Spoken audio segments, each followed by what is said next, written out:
My connector pens were like dolls. I gave them names and personalities. It was like having my very own village of rainbow people.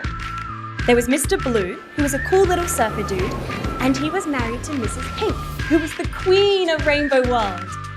They were my favorite dolls. At school, we would create long rings with connector pens and put them around our arms and legs as armour for our ninja battles. Wah!